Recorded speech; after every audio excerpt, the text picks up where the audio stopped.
سوال اب کرنا چاہتے ہیں آپ ہاں سوال آپ کرنا چاہتے ہیں ڈاکٹر صاحب غامدی صاحب کی شاگرد ہے. غامدی صاحب کے شاگرد جو جی چاہے کیا میں غامدی صاحب کا سب کا پڑھتا رہتا. اور اب میں نے پورا ایک جو ہے نا چھاپر ان کی ساری کتابوں پر انڈر لائن کر کے رکھا ہوا. صرف میرے پاس وقت نہیں کہ میں لکھوں, ورنہ غامدی صاحب کو میں بتاتا کہ اس علم کے برتے پر امت کو گمراہ کرنے کی کوشش کر رہے. کبھی رجم پر لکھتے ہو, کبھی پردے, سب کے آپ کو اگر وقت ملے نا تو آپ مہربانی کر کے میرے پاس ضرور آئیں. غامدی صاحب کا جو آپ کے پاس وہ ہاتھ میں پکڑیں, آپ کو دکھائیں گے کہ کیا چالاکیاں یہ لوگ کر رہے ہیں. امت کو بیوقوفوں کی گزری کہ سارے عالم اور امام بیوقوف تھے, اب دین اترا. آپ پوچھ لیں, آپ بھی جو پوچھنا کریں سوال نہیں کریں آپ کریں جو سوال کریں. آج کوئی اصل میں نا یہاں شیعہ عالم آئے ہوئے تھے دو, تو وہ ان کو صلح حسن کا مناسب جواب نہیں دے سکے. صلح حسن اگر نہ ہوتی تو امام علیہ السلام کا میدان میں آنا بالکل بلا جواز ہوتا. یہ 20 سالہ دور کے بارے میں یہ میرا بھائی جو ہے نا مجھ سے لے لے حدیثیں, تاریخ نہیں پیش کروں. اس نے نمازوں کے ساتھ کیا کیا, زکوٰۃ کا محکمہ کس طرح تباہ کیا, اور خلاف شریعت غیر مسلموں کو ساری حکومت حوالے کی, محکمہ تعلیم یوحنا کے حوالے کیا, شورا کے لیے سرجون کو اپنا مشیر بنایا, عیسائی کو. اور امام علیہ السلام کے خلاف جب عبید اللہ ابن زیاد کو, یزید تو اس کو نکال ہی دینا چاہتا تھا نا, کیونکہ اس کے والد نے مخالفت کی تھی کہ یزید کو ولی اعظم بنا ہے, یہ کوئی ہے مسلمان قبول کریں گے اس کو. تو اس وجہ سے ناراض تھا یزید سے, چاہتا تھا کہ میں عبید اللہ کو ہٹا دوں. مگر جب امام حسین علیہ السلام کا معاملہ پیش آ گیا تو اس نے بھی سرجون کو بلایا کہ وہ میرے والد کا یہ مشیر تھا عیسائی. اس سے پوچھا مجھے کیا کرنا چاہیے. اس نے کہا اگر تیرا باپ زندہ ہوتا, وہ مشورہ دیتا تو قبول کرتا. اس نے کہا یقیناً. تو اس نے کہا میں تیرے باپ کی جگہ میں اس کا مشیر تھا, یہ کام صرف عبید اللہ کر سکتا, برخاست نہ کر. بصرہ کے ساتھ کوفہ بھی اس کے حوالے کیا, اس کے قصاب کو بھیج دیا تو سارا معاملہ ہی اٹھ گیا, شہر بحث ہو گیا. مسلمانوں کی حکومت کا کوئی حال نہیں رہتا. یہ وہ 20 سال کوئی پڑھے نا کہ کس طرح صحابہ کے حضرت حجر بن علی اور اس کے ساتھیوں کے سر اڑائے گئے, کس طرح ممبروں پر لعنت کی گئی, اور اس لیے عید کا خطبہ پہلے کر لیا. اور اس کے لیے کسی اور کی گواہی بھی نہیں. ابن حزم جو اتنے بڑے ظاہری ہیں, خود اموی ہیں, وہ کہتے ہیں یار یہ خطبہ تھا جس کو لوگ سنتے, اور ناراض ہو کر لکھتے ہیں الملم لعن اللہ, جو ان پر لعنت کرتے تھے اللہ ان پر لعنت کرے. تو کوئی حال تھا اس وقت. یہ 20 سالہ دور جو نا حضرت حسن کی صلح کی برکت سے ننگا ہوا, ورنہ یہ پردہ پڑا ہی رہتا کہ قاتلان عثمان کا بدلہ لینا. ہاتھ میں حکومت آ گئی, قاتلان عثمان میں سے کسی کو پکڑا, پھر کسی کو سزا دی. حضرت علی پر ایک کا نام لے جس کو یہ معاویہ نے کچھ سزا دی. ایک ڈانگ تھا, مدینہ میں آیا, اور حضرت عائشہ جو حضرت عثمان کی بیٹی تھی, انہوں نے کہا چچا جس نعرے پر تو نے یہ حکومت حاصل کی اب اس کا کچھ بھی نہیں بنایا.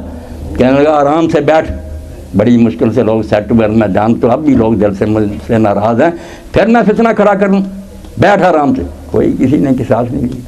تو یہ امام حسن صلح نہ کرتے, پردہ نہ اٹھتا, سارا پردہ صلح سے اٹھا ہے. خدا کے لیے وہ میری جو ہے نا صلح حسن پر کیس, وہ تو شبلی صاحب چھپوا دیں کہیں. میں آپ سے کہتا ہوں کہ میں بیٹھا تھا تو اسلام آباد سے ایک پولیس کے بہت بڑے افسر کا فون آیا, شیعہ تھا. اس نے کہا میں یار لاہور گیا تھا تو میرے بھائی نے مجھے کیس دی. اس نے کہا ساری عمر آپ شیعوں سے سنتے رہے, ہم بھی کیا ہے, کوئی حسن علیہ السلام کی صلح نہیں سمجھا سکا. الٹا دل میں گلا پیدا ہوتا تھا کہ ایسے آدمی کو حکومت دے دی. یہ سننے کے بعد شبلی صاحب اس نے مجھے کہا کہ میں نے یہ فون اس لیے کیا کہ میرا ایمان اور یقین ہے کہ قیامت کے دن تیرے ہاتھ میں سیدہ زہرا کا دامن ہوگا, تیری نجات کے لیے یہی کافی ہوگا کہ تو نے اس بچے کا جو دفاع ڈیفنس کیا کوئی نہیں کرتا. میں کہتا ہوں میدان میں کسی تاریخ کی ضرورت نہیں, حدیث کی کتاب, اور اس میں صحیح ترین روایتیں جن کو محدثین نے چھان پھٹ کر کہا کہ یہ صحیح ہے, ان میں دیکھنے کہ کیا حال کیا تھا. ایک سوال اور یہ پوچھتے رہتے ہیں, پوچھیں. حضرت عائشہ صدیقہ رضی اللہ تعالیٰ عنہ نے کیوں بد دعائیں دیتی تھی نماز پڑھنے کے بعد معاویہ صاحب؟ معاویہ اور اس کے گورنر نے ان کے بھائی کے ساتھ کیا. اب یہ لوگ جو جی چاہے محمد بن ابی بکر کو کہتے ہیں اور کہتے اس لیے ہیں کہ اس کی والدہ سے امیر المومنین نے نکاح کر لیا تھا حضرت ابو بکر کے بعد بہت ماں بنت سمیس ان کے گھر آ گئی تھی, اس کو آپ نے پالا تھا. در پردہ یہ کہنا یہ چاہتے ہیں کہ قتل عثمان جو ہے نا وہ سارا جو نا پلان حضرت علی کا تھا, انہوں نے اپنے ربیع اور پالتو بچے کے ذریعے یہ کرایا. محمد بن ابی بکر کے پیچھے پڑے ہوئے ہیں. حالانکہ اب جو ڈاکٹریٹ کی ہے نا ایک عالم نے وہ کتاب تازہ آ گئی, فتنہ تو مقتل عثمان ابن عفان مدینہ یونیورسٹی, اس نے کہا خدا کی قسم ایک روایت بھی نہیں ملی کہ محمد ابن ابی بکر نے کچھ ساتھ میں لیا, جتنی یہ سب جھوٹی کری 2 جلدوں میں. صرف علی کو بدنام کرنا چاہتا ہے. اگر محمد بن ابی بکر ابو بکر کا ہی ہوتا نا کسی نے کچھ نہیں کہنا تھا, کیونکہ علی نے پالا ان کے گھر میں والدہ تھی, اس لیے غصہ نکالتے ہیں کہ کہیں سارا قصور علی کا. اور انہیں حکیم فیض عالم نے لکھا بھی کہ مسجد میں بیٹھ گئے تھے, ایک آدمی بھیجتے تھے پوچھتے تھے حضرت علی علیہ السلام کہ قتل کیا ہی نہیں, یہ ظالم کسی ایک حد پر رکے. یہ چوتھا خلیفہ بھی نہیں مانتے, خلافت راشدہ اس نے لکھی کہتا 3 خلیفے پہلے بعد میں چوتھا معاویہ, علی کب خلیفہ تھا, اس کا دور فتنے کا دور.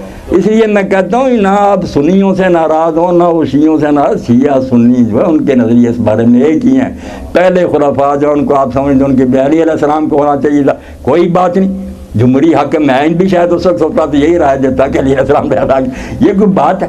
مگر اس کو معاویہ اور اس کی ضروریت کو جو رائے دیتے نا یہ کوئی سنیت نہیں, نہ اس کا سنیت سے کوئی تعلق, یہ تو ظالمانہ حکومت, ایسا رواج جس نے دین اسلام کو بدنام کر دیا.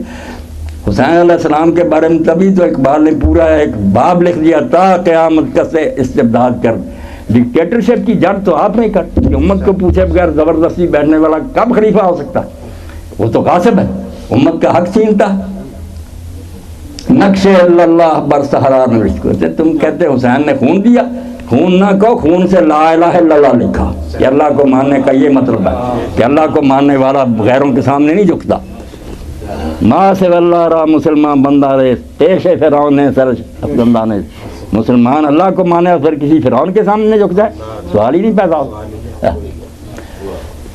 تو غامدی صاحب بھی ہمارے محترم ہیں مگر وہ باتیں غلط کرتے ہیں, بالکل حوالے ادھر ادھر سے کاٹ کر. جو کمزور ہوتا ہے اس کو کبھی بنا دیتے ہیں, جو کبھی ہوتا ہے اس کو بہانوں سے صحیح بنا دے. آپ اگر تکلیف کریں اور بے شک شبلی صاحب آپ کے گھر بیٹھ جائیں, ان کے گھر چلے جائیں, میں وہ کتابیں ان کی جن پر نشان لے جاؤں گا, ان کو کہوں گا غامدی. میں المورد گیا تھا, وہ پھر اپنے وہ ظہیر صاحب جو تھے نا, ظہیر صاحب ہی ملے